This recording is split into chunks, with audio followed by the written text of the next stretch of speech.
वक्त की बड़ी खबर जान लीजिए आप। लखनऊ में इस वक्त की बड़ी खबर, यूपी के लिए अमित शाह को पर्यवेक्षक बनाया गया है। उत्तराखंड के लिए राजनाथ सिंह को पर्यवेक्षक बनाया गया है।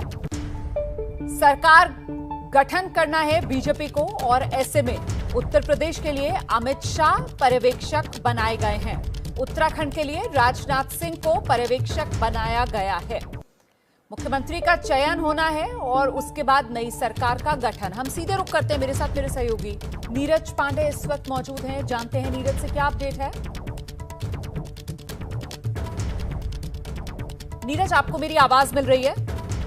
जी बिल्कुल, मैं आपको बता दूं कि उत्तर प्रदेश समेत 4 राज्यों में जिन राज्यों में भारतीय जनता पार्टी की सरकार बनी है उन राज्यों के लिए भारतीय जनता पार्टी ने पर्यवेक्षक नियुक्त किए। सबसे महत्वपूर्ण उत्तर प्रदेश है। उत्तर प्रदेश के लिए अमित शाह को पर्यवेक्षक नियुक्त किया गया है और उत्तराखंड के लिए राजनाथ सिंह को पर्यवेक्षक नियुक्त किया है, जबकि मणिपुर के लिए निर्मला सीतारमण और गोवा के लिए नरेंद्र सिंह तोमर को पर्यवेक्षक बनाया गया है। अब ये अभी समय तय नहीं हुआ कि ये लोग कब जाएंगे उन राज्यों में और जाकर वहां पर सरकार गठन से लेकर शपथ ग्रहण समारोह, मंत्रिमंडल विस्तार, तमाम विषयों पर चर्चा करेंगे और वहां पे मंत्रिमंडल। नीरज, मैं ये भी चाहती हूँ कि आप मेरे दर्शकों को बताइए कि पर्यवेक्षक की भूमिका क्या रहती है।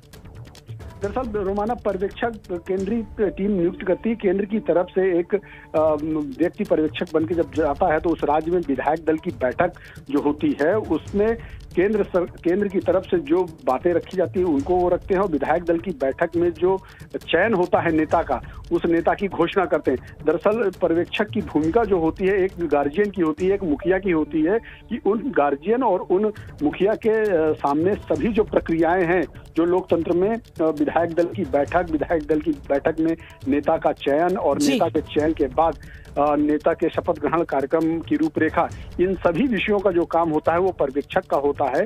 तो अब उत्तर प्रदेश की जो पूरी जिम्मेदारी है वो अमित शाह के पास है और अमित शाह को पर्यवेक्षक इसीलिए बनाया गया है कि अमित शाह उत्तर प्रदेश को बहुत अच्छे से समझते हैं और उत्तर प्रदेश में काफी दिनों से वो सक्रिय रहे हैं। इस चुनाव में भी अमित शाह की बहुत अहम भूमिका रही है। बिल्कुल नीरज, जरा रुक कर लेते हैं। हमारे साथ हमारे सहयोगी विकास भदौरिया भी इस वक्त मौजूद हैं और जरा विकास से ये समझने की कोशिश करते हैं। विकास, जिस तरीके से वो चारों चुनावी राज्य जहां पर बीजेपी को बम्पर जीत मिली है उनके लिए केंद्रीय पर्यवेक्षकों के नाम का ऐलान हो गया है, लेकिन उत्तर प्रदेश के लिए अमित शाह को पर्यवेक्षक बनाया जाना, इसके मायने विकास?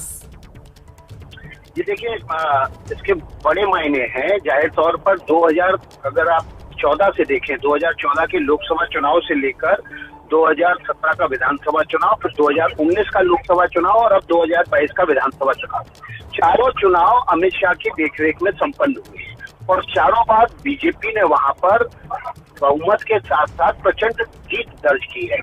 और ये एक तरह से डोमेन है अमित शाह का, जो वो माइक्रो मैनेजमेंट है, लेकिन उत्तर प्रदेश पर उनकी जो मास्टरी है वो बेजोड़ है। और यही वजह है कि अमित शाह को इस चुनाव के जीत का सेहरा भले योगी के और मोदी के सर बंधा हो, लेकिन जो इलेक्शन मैनेजमेंट का सेहरा है वो गृह मंत्री अमित शाह के सिर पर बंधा है। विधायक दल की बैठक में औपचारिक रूप से नेता का चुनाव होना है। योगी आदित्यनाथ घोषित मुख्यमंत्री के उम्मीदवार हैं, केवल एक औपचारिकता भर है, लेकिन वहां पर केंद्र की तरफ से अमित शाह को पर्यवेक्षक इसलिए बनाया गया है ताकि वो आने वाली सरकार की रूपरेखा, भविष्य की जिम्मेदारी, विधायकों के इस संख्या बल के साथ सरकार और संगठन के बीच समन्वय बना रहे, उसकी वहां पर एक तरह से जिसको कहते हैं कि संदेश रखेंगे, ताकि आने वाले 5 साल की में जो सरकार चलनी है वो संदेश और सूत्र के आधार पर आगे बढ़ सके, चल सके, जनता की आकांक्षाओं को पूरा कर सके। बिल्कुल, आप बड़ी जानकारी दे रहे हैं। हम सीधे रुख करते हैं। इस वक्त मेरे साथ मेरे सहयोगी पंकज झा भी मौजूद हैं। पंकज के पास चलते हैं और उनसे समझने की कोशिश करते हैं कि उत्तर प्रदेश के लिए जिस तरीके से पर्यवेक्षक की महत्वपूर्ण भूमिका अमित शाह को यह जिम्मेदारी दी गई है, ऐसे में खुद बीजेपी की तरफ से, प्रधानमंत्री मोदी की तरफ से और अमित शाह की तरफ से यह बार बार दोहराया गया कि साहब 2024 का रास्ता जो है वो उत्तर प्रदेश 2022 से ही होकर गुजरेगा और उसी कड़ी में इस फैसले को भी जोड़कर देखा जाना चाहिए। पंकज जी हाँ रोमाना, देखिए इसमें तो कोई दो राय नहीं है कि सबको पता है कि विधायक दल का नेता कौन होगा, यूपी के अगले मुख्यमंत्री कौन होंगे, ये सबको पता है। ये महज औपचारिकता है। लेकिन जिस तरीके से पिछले कुछ महीनों से अगर आप देखिए योगी आदित्यनाथ और प्रधानमंत्री नरेंद्र मोदी की वो फोटो जिसमें उन्होंने कंधे पर हाथ रखा है पीएम ने योगी आदित्यनाथ के, और इसके बाद जो दिल्ली और लखनऊ के बीच तमाम चर्चा होती रही है अमित शाह और योगी आदित्यनाथ के रिश्तों को लेकर राजनीति में, तो एक बड़ा मैसेज देने की मैसेज दिया जा रहा है ये उनको पर्यवेक्षक बनाकर, जो विकास की ये बात कह रहे थे कि 2014 के लोकसभा चुनाव से लेकर अब तक वो पार्टी के प्रभारी रहे या अध्यक्ष भी रहे, तभी यूपी का सारा कामकाज और चुनाव प्रबंधन वही देखते रहे। तो एक मैसेज है कि योगी आदित्यनाथ यूपी में चेहरे हैं, लेकिन पार्टी और संगठन की तरफ से अगर देखें तो अमित शाह का भी रिकॉग्निशन है और वो आगे भी देखते रहेंगे। 2024 का लोकसभा चुनाव भी उन्हीं के कुशल प्रबंधन में लड़ा जाएगा। इस तरह का एक मैसेज देने की जरूरत है और इसीलिए उनका नाम पर्यवेक्षक के तौर पर किया गया है। ये दरअसल बहुत महत्वपूर्ण संदेश है जो पार्टी की तरफ से साफ तौर पर दिया गया है। अमित शाह की भूमिका उत्तर प्रदेश की राजनीति में पर्यवेक्षक जैसे महत्वपूर्ण पद के लिए अमित शाह का नाम जो पार्टी ने तय कर दिया है। देखिए, उत्तर प्रदेश में बीजेपी की धमाकेदार जीत हुई है और इस जीत के बाद अब सबको इंतजार किस बात का है? सभी को इंतजार है योगी आदित्यनाथ के शपथ ग्रहण समारोह का। जो जानकारी मिल रही है सूत्रों के हवाले से, उसके मुताबिक होना यह है कि होली के बाद या तो 20 तारीख या फिर 21 तारीख, तो 20 या 21 मार्च में से किसी एक दिन लखनऊ में शपथ ग्रहण समारोह हो सकता है और भव्य शानदार शपथ ग्रहण समारोह करने की तैयारी में है बीजेपी। कुल मिलाकर क्या है शपथ ग्रहण के लिए बीजेपी की योजना? कौन कौन नए चेहरे मंत्रिमंडल में शामिल किए जा सकते हैं? मंत्रिमंडल से किसका पत्ता कट सकता है? दिखाते हैं आपको शानदार जीत, शपथ ग्रहण जोरदार पर हमारी स्पेशल रिपोर्ट। यूपी में प्रचंड जीत के बाद दिल्ली के सियासी गलियारों में योगी ही योगी दिख रहे हैं। कल से आज तक दिल्ली में योगी का मुलाकातों का योग बना हुआ है। कल योगी पीएम मोदी से मिले, गृह मंत्री अमित शाह से मिले, बीजेपी अध्यक्ष जेपी नड्डा से मिले और आज राष्ट्रपति कोविंद ने योगी से मुलाकात की। बीजेपी के बड़े बड़े नेताओं से भी योगी ने आज जीत की बधाइयां ली। मुलाकातों के इस दौर से पहले यूपी में धमाकेदार जीत का जश्न बीजेपी ने होली के रंग से मनाया था और अब इसी तरह योगी सरकार के शपथ ग्रहण को बीजेपी ने बड़ा इवेंट बनाने की पूरी तैयारी की है। लखनऊ के इकाना स्टेडियम में शपथ ग्रहण की तैयारी है। यूपी के जिलों में एलईडी स्क्रीन लगाकर शपथ ग्रहण दिखाया जाएगा। बीजेपी शासित राज्यों के सभी मुख्यमंत्रियों को बुलाया जा सकता है। जीते गए विधायकों के घरों को सजाने का काम तो अभी से शुरू हो गया है। सूत्रों की माने तो सीएम के साथ 57 मंत्री शपथ ले सकते हैं। इनमें से 22 से 24 कैबिनेट मंत्री बनाए जा सकते हैं, जबकि 7 से 9 मंत्री स्वतंत्र प्रभार के हो सकते हैं। एबीपी न्यूज को जो जानकारी मिली है उसके मुताबिक होली के बाद 20 या 21 मार्च को लखनऊ में सीएम योगी शपथ ले सकते हैं। श्रीकांत जी मेरे साथ हैं। सर, सबसे पहले आपको बहुत बहुत बधाई इस बड़ी जीत के लिए कि 1 लाख वोट से ज़्यादा आप जीते हैं। इस बार टर्म 2 में प्राथमिकताएं क्या होंगी? बिजली, पानी, सड़क, स्वास्थ्य और शिक्षा और सुरक्षा, ये विकास की धुरी है। डे 1 से हमने इस पर काम किया। पूरी सरकार ने कितना बदला मेरा उत्तर प्रदेश 2017 से लेकर 22 तक कितना बदला, तो लोगों ने इसको महसूस किया। पहले बिजली आती नहीं थी 17 से पहले, और अब 17 से 22 तक का जो सफर रहा है लोगों का, अब बिजली जाती नहीं है। सर, जब आपने पार्टी ज्वाइन की तो बड़ी जोरदार चर्चा थी कि कम समय में आए हैं, इलेक्शन भी लड़ रहे हैं, जीत भी बड़ी मिल गई है, तो एक बड़ी जिम्मेदारी मिलेगी चुनाव के बाद। तो उस जिम्मेदारी को लेके, क्योंकि मंत्रिमंडल का गठन होने वाला है, पद को लेके मंत्रिमंडल में तमाम चर्चाएं हो रही हैं, कुछ फीडबैक आपको मिला हो, आप अपनी तरफ से कोई राय? जी नहीं, ऐसा कुछ नहीं है। और पद को मैं समझता हूँ कि पद उतना महत्वपूर्ण नहीं है जितना कि मिशन महत्वपूर्ण है। और भारतीय जनता पार्टी का मिशन है राष्ट्र निर्माण का और सबको साथ लेके चलने का। जो भाई बंधु हमारे पीछे छूट रहे हैं विकास में, उनको साथ आगे लेके चलने का। इसमें पद एक पड़ाव हो सकता है, एक साधन हो सकता है, लेकिन वो मिशन पूरा होना बहुत जरूरी है। श्री योगी आदित्यनाथ जी को उत्तर प्रदेश का मुख्यमंत्री नियुक्त किया है। सीएम पद पर तो योगी ही होंगे, ये तो सब जानते हैं, लेकिन डिप्टी सीएम पद इस बार किसे मिलेगा? सरकार में मंत्री कौन कौन बनेगा? इस पर कयासों का दौर जारी है। सूत्रों के मुताबिक डिप्टी सीएम दिनेश शर्मा इस बार योगी के मंत्रिमंडल से बाहर हो सकते हैं। उन्हें पार्टी संगठन में जिम्मेदारी मिल सकती है। इस बार हारने वाले केशव मौर्य को भी पार्टी कुछ अलग नई जिम्मेदारी दे सकती है। पार्टी प्रदेश अध्यक्ष स्वतंत्र देव सिंह को इस बार कोई बड़ी भूमिका दी जाएगी। महिला वोटरों के दम पर यूपी में डंका बजाने वाले योगी अपने मंत्रिमंडल में बेबी रानी मौर्य को डिप्टी सीएम बना सकते हैं। सूत्रों के हवाले से बीजेपी के बड़े ब्राह्मण चेहरे ब्रजेश पाठक भी डिप्टी सीएम की रेस में हैं। साफ है कि डिप्टी सीएम से लेकर मंत्रिमंडल के चेहरों पर जोरदार मंथन चल रहा है।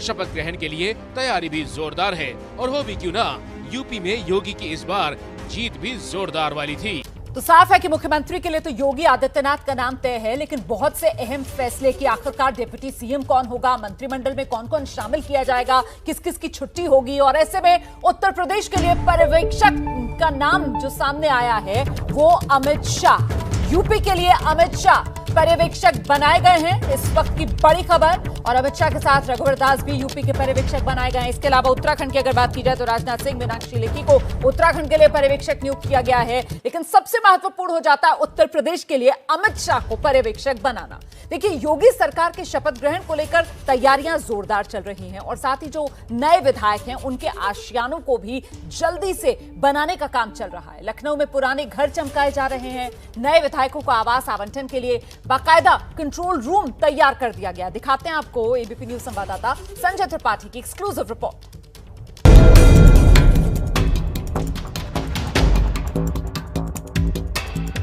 कहीं पुताई चल रही है तो कहीं सफाई, कहीं मरम्मत है तो कहीं निर्माण के लिए मापने का काम। ये तैयारी है योगी सरकार के विधायकों को ठहराने की।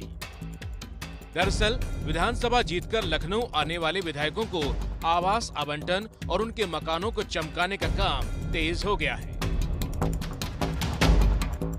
मैं इस वक्त ओसीआर बिल्डिंग में खड़ा हूं, जहां की तस्वीर आपको दिखाऊंगा कि नवागंतुक विधायकों के लिए जो तैयारियां हैं विधायक आवास में वो शुरू हो चुकी हैं। यहां आप देखेंगे कि अंदर पुताई का काम चल रहा है और ये जो फ्लैट है ये समाजवादी पार्टी के एक विधायक को अलॉट हुआ है और रंगरोगन यहाँ लगातार जारी है। भीतर की ओर लेके चलूँगा आपको और दिखाऊंगा किस तरीके से यहाँ लगातार जो साफ़ सफाई है, जो फर्नीचर का काम है, वो सारा काम किया जा रहा है। और विधायक और उनके जो समर्थक हैं वो आकर के यहाँ देखते भी हैं, निरीक्षण भी करते हैं कि जो कामकाज है वो ठीक से हो रहा है कि नहीं हो रहा है, क्योंकि जैसे ही सरकार का गठन होगा उसके बाद से फ्रीक्वेंसी बढ़ जाएगी। लखनऊ की ओसीआर बिल्डिंग में बीजेपी की बेबी रानी मौर्य को आवास मिला है। यहाँ भी इंतजाम किए जा रहे हैं। 18वीं विधानसभा गठित हुई है जिसमें नए हमारे माननीय विधायक गण आ रहे हैं, तो उनके लिए करीबन 5 आवास अभी तक हम लोगों ने रेडी करके उनको कब्जा देने का काम किया है और उससे कब्जा देने के पश्चात उनको फर्नीचर के साथ सज्जा की सामग्री की प्रोसेस चल रहा है। उनको विदिन 15 दिन में सब कंप्लीट करके सारे मकान दे दिए जाएंगे। ओसीआर बिल्डिंग में कुल कितने आवास है जिनमें विधायक रहते हैं? अभी वर्तमान में 20 विधायक रह रहे हैं और 24 विधायकों का आवंटन और हुआ है यहाँ पर। लखनऊ में विधायकों को ठहराने की जगह चमकाई जा रही है, तो जीते हुए विधायकों को ये आवास आराम से मिल जाए, यानी कोई दिक्कत न हो, इसके लिए कंट्रोल रूम भी तैयार हो गया है। लखनऊ के दारुल शफा में विजयी विधायकों के लिए ये कंट्रोल रूम बनाया गया है। 2022 का विधानसभा चुनाव जीतकर लखनऊ आने वाले विधायकों के लिए दारुल शफा में खास इंतजाम किए गए हैं। रेड कारपेट बिछा हुआ है और विधायक जो भीतर आ रहे हैं उनके लिए बाकायदे कंट्रोल रूम की व्यवस्था की गई है। ये कंट्रोल रूम को बनाने का मकसद ये है कि जो भी विधायक यहाँ आएँ उनको जो सरकारी आवास दिए जाने की व्यवस्था है वो आवास किस तरह से दिया जाएगा, और अगर फिलहाल आवास उपलब्ध नहीं है तो फिर उनके रुकने का क्या इंतज़ाम है। यहाँ मैं भीतर लेके चलूँगा और दिखाऊँगा। अलग अलग हेल्प डेस्क बनाई गई है कि जो भी विधायक आएँ या उनके प्रतिनिधि आएँ उनको बाकायदे पूरी जानकारी दी जाए। और आप देख सकते हैं कि क्षेत्र संख्या का ब्यौरा दिया गया है। सभी पर जो डेस्क बनी हुई हैं उन पर क्षेत्र संख्या 1 से लेकर 104 तक, 105 से लेकर 204 तक। तो इस तरह से आप देखेंगे 403 विधानसभा के लिए पूरे अलग अलग 4 हेल्प डेस्क बनाए गए हैं। दरअसल हारे हुए विधायकों को आवास छोड़ने के लिए 15 दिन का मौका दिया जाता है। ऐसे में जीते हुए विधायकों के लखनऊ पहुंचने पर उन्हें अलग अलग जगह गेस्ट हाउस में रोकने के इंतजाम किए जा रहे हैं। 20 या 21 मार्च को लखनऊ में सीएम योगी का शपथ ग्रहण हो सकता है। और अब इस वक्त की बड़ी खबर आप जानिए। उत्तर प्रदेश की राजधानी लखनऊ और लखनऊ में पिछले करीब आधे घंटे से बीजेपी कोर कमेटी की बैठक जारी है। इस बैठक में योगी आदित्यनाथ, सुनील बंसल, स्वतंत्र देव सिंह मौजूद हैं। और साथ ही जो जानकारी मिल रही है उसके मुताबिक पिछली सरकार में जो दोनों डिप्टी सीएम थे, केशव प्रसाद मौर्य और दिनेश शर्मा, वो भी इस बैठक में शामिल हैं। तो चर्चा इसी बात को लेकर हो रही है कि जो योगी का नया मंत्रिमंडल होगा, आखिरकार उसकी रूपरेखा कैसी होगी। और इस सब के बीच अब आपको उत्तराखंड लेकर चलेंगे। उत्तराखंड में एक बार फिर से बीजेपी सरकार लौट आई, इतिहास बीजेपी ने रच दिया। लेकिन सवाल जो है वो मुख्यमंत्री को लेकर है कि आखिरकार कौन बनेगा मुख्यमंत्री, सीएम कौन होगा। क्योंकि मौजूदा सीएम पुष्कर सिंह धामी खुद अपनी जो पारंपरिक सीट रही है, उनकी खटीमा सीट, वहां से वो चुनाव हार चुके हैं। अब कई नाम हैं जिन्हें लेकर चर्चा हो रही है। आज कुछ और नए नाम भी इस मुख्यमंत्री की रेस में अब शामिल कर दिए गए हैं। हालांकि खबर यह सामने आ रही है कि होली के अगले दिन बीजेपी विधायक दल की बैठक होगी, जिसके बाद तस्वीर साफ हो जाएगी। देहरादून से आपको दिखाते हैं ध्रुव मिश्रा की ये खास रिपोर्ट। उत्तराखंड की सियासत में कौन बनेगा मुख्यमंत्री का सवाल फिर से तैरने लगा है। सत्ता में बीजेपी लौटी है, लेकिन सीएम कौन होगा, इसका जवाब होली के बाद मिल सकता है। सारी संभावनाएं खुली हुई है, कुछ भी हो सकता है। हम तो कविता सारे मिलकर डिसाइड करेंगे। 70 में से 47 सीट जीतकर बीजेपी ने उस इतिहास को पलटा जिसमें रवायत ये थी कि उत्तराखंड में सरकार रिपीट नहीं होती। लेकिन पुष्कर सिंह धामी बतौर सीएम हार का मिथक नहीं तोड़ पाए। पुष्कर सिंह धामी भले ही चुनाव हार गए हों, लेकिन अब भी वो उत्तराखंड की सियासत में बाजीगर साबित हो सकते हैं। सूत्रों के मुताबिक उपचुनाव के रास्ते वो फिर से मुख्यमंत्री बन सकते हैं, लेकिन धामी खुद फिलहाल पत्ते खोलने से बच रहे हैं। जल्दी ही हमारे यहाँ पर विधानमंडल दल की बैठक होगी और उसके बाद नई सरकार गठन की प्रक्रिया प्रारंभ हो जाएगी, पूरी हो जाएगी। ऐतिहासिक जीत के बाद सीएम पद पर भी कुछ अभूतपूर्व फैसले हो सकते हैं। सूत्रों के मुताबिक बीजेपी राज्य को पहली महिला मुख्यमंत्री दे सकती है।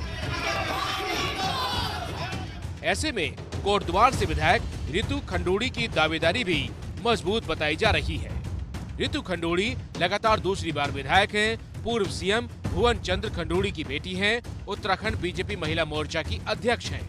लेकिन उनके भाई मनीष खंडूड़ी का कांग्रेस खेमे में होना उनका सीवी कमजोर कर सकता है। ऐसे में दावेदारी मौजूदा प्रदेश अध्यक्ष मदन कौशिक की भी मजबूत है। मदन कौशिक की अगुवाई में बीजेपी ने सत्ता में वापसी की। 2002 से ही मदन कौशिक हरिद्वार से लगातार विधायक हैं, 2 बार राज्य सरकार में मंत्री भी रह चुके हैं। केंद्रीय पार्लियामेंट्री बोर्ड या केंद्रीय नेतृत्व तय करेगा, फिर विधानमंडल दल बैठक होगी, तब उस सारा समय उस समय आएगा। अभी इस प्रकार की कोई चर्चा हमारे यहाँ नहीं है। लेकिन पहाड़ी राज्य में मैदानी इलाके से होना मदन कौशिक की राह में रोड़ा बन सकता है। ऐसे में दावेदारों की सूची पहाड़ से भी लंबी है और हर बार की तरह इस बार भी श्रीनगर से विधायक धन सिंह रावत फिर चर्चा में हैं। वो राज्य सरकार में मंत्री हैं, बीजेपी का युवा चेहरा है, उन्हें संगठन में महत्वपूर्ण पदों का अनुभव है, राज्य में प्रभावी क्षत्रिय समाज से आते हैं। धन सिंह रावत के नाम की चर्चा पिछली बार भी खूब थी, लेकिन बाजी उनके हाथ नहीं लगी, इसलिए सस्पेंस इस बार भी बरकरार है। चर्चा एक और नाम पर गर्म है, वो है राज्य के कद्दावर नेता सतपाल महाराज। वो इसलिए क्योंकि उनकी आध्यात्मिक गुरु वाली छवि बीजेपी में मुफीद है। चुनाव प्रबंधन के माहिर खिलाड़ी माने जाते हैं, लेकिन कांग्रेस की पृष्ठभूमि सतपाल महाराज के लिए मुश्किलें खड़ी कर सकती हैं। इसके अलावा केंद्रीय रक्षा राज्य मंत्री अजय भट्ट, राज्यसभा सांसद अनिल बलूनी और मसूरी से विधायक गणेश जोशी भी सीएम पद की रेस में बताए जा रहे हैं। लेकिन हर बार बीजेपी आलाकमान ने उत्तराखंड में सरप्राइज दिया है, तो क्या उत्तराखंड की आवाम को एक और सरप्राइज मिलने वाला है? पहाड़ी राज्य उत्तराखंड के बाद आपको गोवा लेकर चलते हैं। गोवा विधानसभा चुनाव में 40 में से 20 सीटें जीतकर बीजेपी गोवा में सबसे बड़ी पार्टी बनकर उभर आएगी।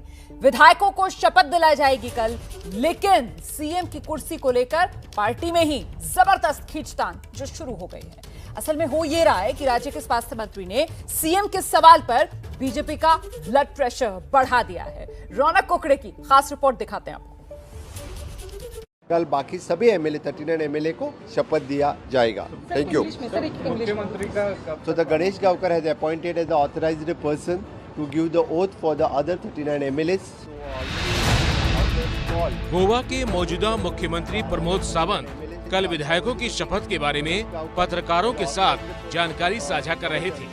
तभी एक पत्रकार ने सीएम को लेकर सवाल दागा, जिसे टालकर प्रमोद सावंत अंग्रेजी में विधायकों की शपथ पर बोलने लगे।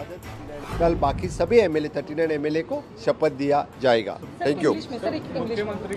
So the Ganesh Gavkar has appointed as the authorized person to give the oath for the other 39 MLAs. Thank you. Pramod Sawant CM के सवाल से बचते दिखे क्योंकि उन्हीं की सरकार के स्वास्थ्य मंत्री विश्वजीत राणे ने उनकी सियासी सेहत बिगाड़ कर रखी है, जिससे बीजेपी का ब्लड प्रेशर बढ़ा हुआ है। सूत्रों के हवाले से खबर है कि विश्वजीत राणे भी सीएम पद की दावेदारी पेश कर रहे हैं। शनिवार को विश्वजीत राणे अचानक राज्यपाल से मिलने पहुंच गए थे। इतना ही नहीं, विश्वजीत राणे ने मराठी अखबार लोकमत में आज पूरे पेज का ये विज्ञापन छपवाया है। इस विज्ञापन में प्रमोद सावंत का चेहरा गायब है। कुछ ऐसा ही विज्ञापन कल उनकी पत्नी दिव्या राणे ने भी छपवाया था, जिसमें प्रमोद सावंत की तस्वीर नहीं थी।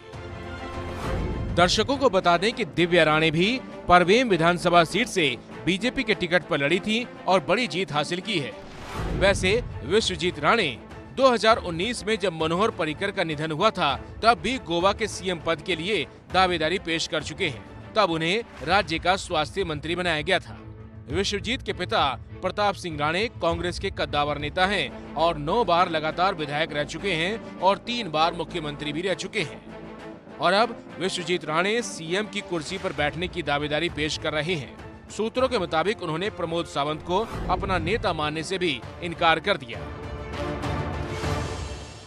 बीजेपी की मुश्किलें यही खत्म नहीं होती। पंजिम सीट से विधानसभा का चुनाव जीत चुके बाबूश मोन्सेरात भी पार्टी से नाराज बताए जा रहे हैं। बाबूश का कहना है कि चुनाव के वक्त बीजेपी के कार्यकर्ताओं ने उनका साथ नहीं दिया। बाबूश विश्वजीत राणे के भी करीबी बताए जाते हैं। बाबूश और विश्वजीत ने अगर बगावत की तो आशंका जताई जा रही है कि 5 से 7 विधायक टूटने की आशंका है। यूक्रेन में छिड़े महाजंग की ये सबसे ताजा तस्वीर है। सड़क पर अचानक हुए मिसाइल हमले में ये शख्स घबरा के भागने लगा। तस्वीरें कीव से आई हैं। सड़क पर हुए मिसाइल हमले की ये तस्वीर पास लगे सीसीटीवी कैमरे में रिकॉर्ड हो गई।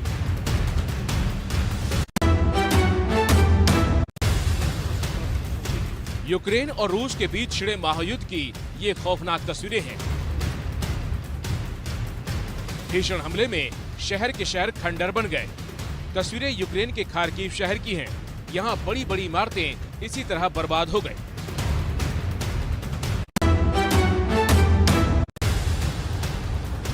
यूक्रेन के कई शहर रूस की भीषण गोलीबारी के शिकार हुए।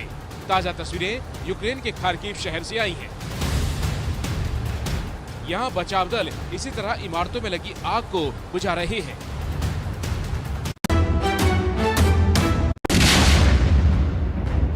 धू कर जलता शहर, आसमान में उठते आग के ये गुबार। ये तस्वीर खार्किव से सटे डरगाची शहर की है, जहां रूस ने भीषण बमबारी कर तबाही मचा दी।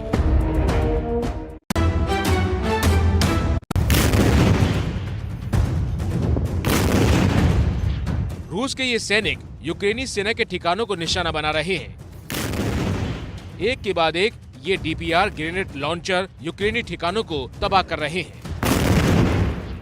ये तस्वीरें यूक्रेन के मारियोपोल शहर की हैं। रूसी सेना की तरफ से मारियोपोल में किए जा रहे हमले की ये सबसे ताजा तस्वीरें हैं।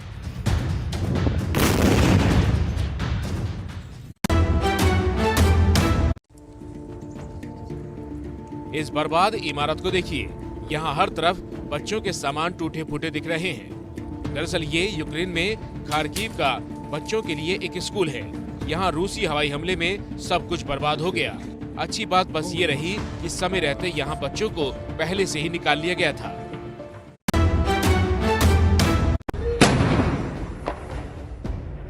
एक के बाद एक यहाँ टैंक गरज रहे हैं, गोले छूट रहे हैं। ये रूस के टैंक हैं। रूसी सेना ने अपना ये वीडियो जारी कर दिखाया कि कैसे वो यूक्रेन पर ताबड़तोड़ अटैक कर रहे हैं।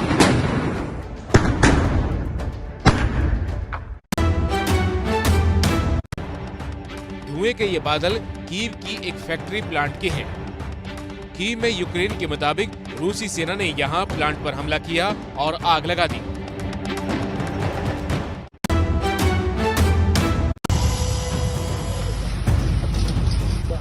रूसी हमले से धधक रही हैं कीव की ये इमारतें।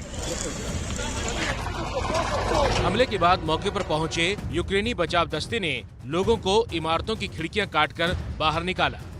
मलबे में दबी जिंदगी को निकालने का काम अभी भी चल रहा है।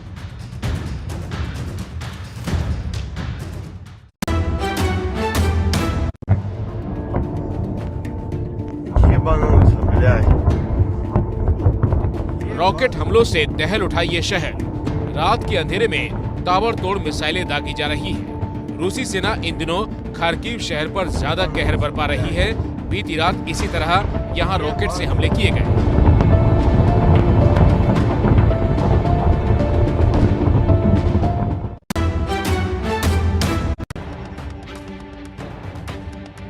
टॉप एंगल से बने इस वीडियो में जो धुआं उठता आपको दिख रहा है वो उस गोदाम की आग से निकला जिसमें यूक्रेन के लोगों का खाना रखा था।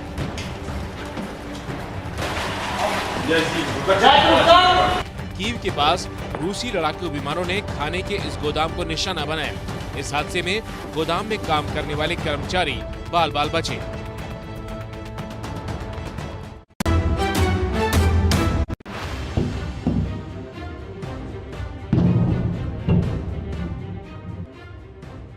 शहर में तबाही मचाने वाले ये धमाके सुनिए। यूक्रेन के मारियोपोल शहर में रूसी सेना इसी तरह कहर बरपा रही है। पूरा का पूरा शहर जैसे जल रहा है। रूसी टैंक रिहायशी इमारतों को भी निशाना बना रहे हैं। ऐसे ही एक वीडियो में रूस का एक आरएफ टैंक एक रिहायशी इमारत पर गोले दागता दिखा।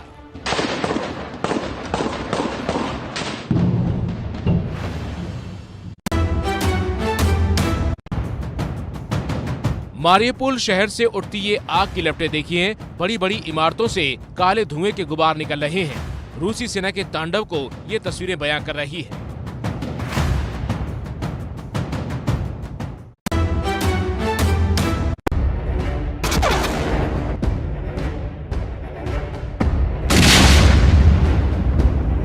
ड्रोन कैमरे से बनाए गए इस वीडियो में आपको आग के गोले वाला धमाका दिखेगा।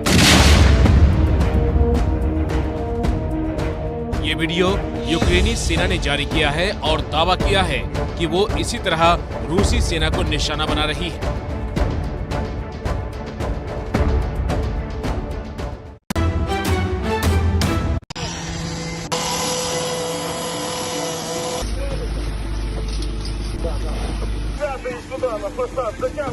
अब इन तस्वीरों को देखिए। ये यूक्रेनी राजधानी कीव का ओब्लांस्की इलाका है।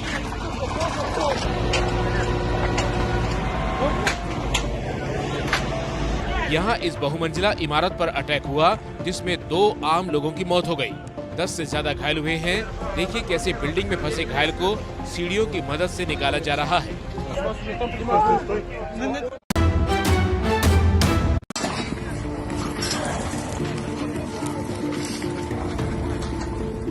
यूक्रेन के निकोलाइव शहर में ये तबाही के बाद का मंजर है।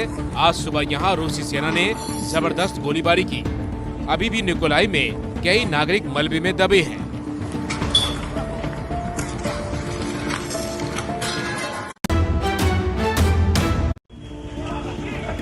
इस इमारत में कभी बच्चों की किलकारियां गूंजती थी, लेकिन अब यहाँ मातम की आग लगी है। ये तस्वीरें यूक्रेन की राजधानी कीव की हैं। कीव पर कब्जा करने के लिए रूसी सेना ने हमले और तेज किए हैं। कीव पर कब्जा यानी यूक्रेन की हार मानी जाएगी।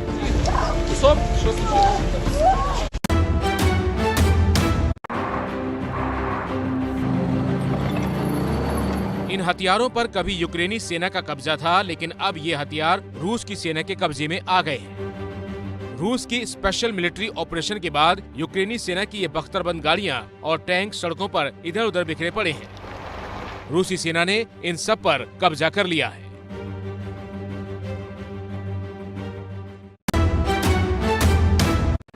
यूक्रेन में मारियोपोल के अस्पताल की ये तस्वीरें हैं। यहाँ हवाई बमबारी के बाद अस्पताल का ऐसा बुरा हाल है। ताजा बमबारी में एक मां और बच्चे की मौत हो गई। हमले में घायल मां और बच्चे को बचाने की बहुत कोशिश की गई, लेकिन आखिर में युद्ध की शक्ल में आई मौत जीत गई।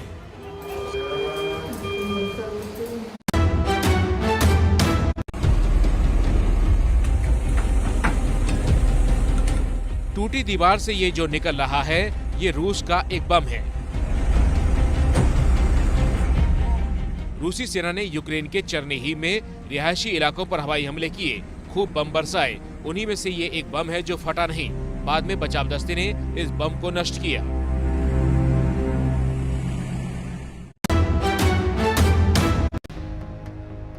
रूस यूक्रेन जंग को आज 19 दिन हो गए हैं।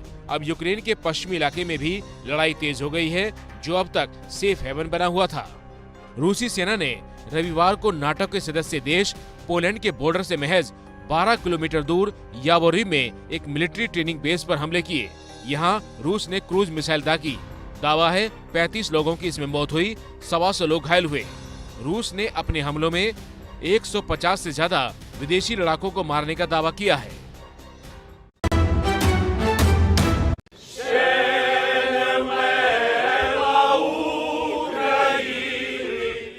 युद्ध की बमबारी के बीच संगीत की आवाज यूक्रेन के लीव में गूंज रही है। ये यूक्रेन के ओपेरा गायक हैं। अपने देश के लोगों का हौसला बढ़ाने के लिए इन गायकों ने यूक्रेन का राष्ट्रगान गाया और रूस के खिलाफ आवाज बुलंद की।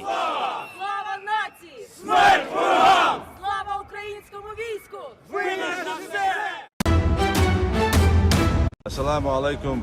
Хочу сказать всем, что в ближайшее время ये वीडियो रूस के उन सबसे खूंखार सैनिकों का है जो दुनिया भर में बदनाम है। रूस के चेचन इलाके की ये सेना टुकड़ी यूक्रेन पहुंची है और इसने यूक्रेन के राष्ट्रपति जेलेंस्की को धमकी दी है। वीडियो जारी किया है, कहा है कहीं भी छिप जाओ, तुम्हारा अंत आने वाला है।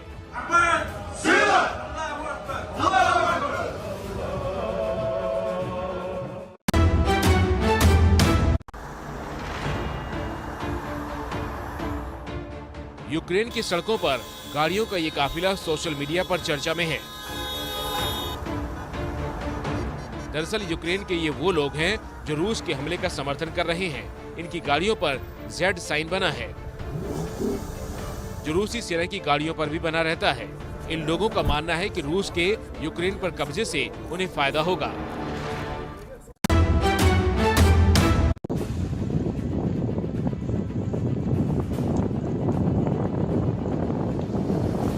रूसी सेना के 2 हेलीकॉप्टर धू-धू कर जल रहे हैं।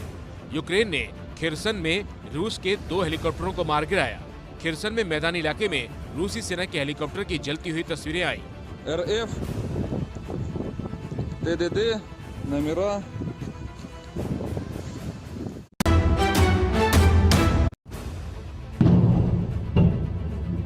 रूसी रक्षा मंत्रालय ने ये पोस्ट किया है। यूक्रेन में जोरदार धमाके का वीडियो इसमें दिखता है। रूस ने यूक्रेनी सेना के फील्ड कमांड पोस्ट को तबाह किया। वीडियो कीव इलाके का है।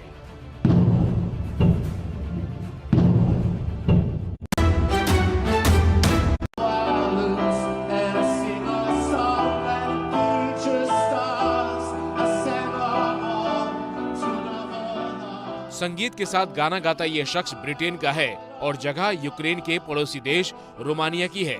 यहाँ स्टेशन पर यूक्रेन से भागकर जान बचाने के लिए जो लोग पहुँच रहे हैं, उन्हीं का हौसला ये शख्स ऐसे बढ़ा रहा है।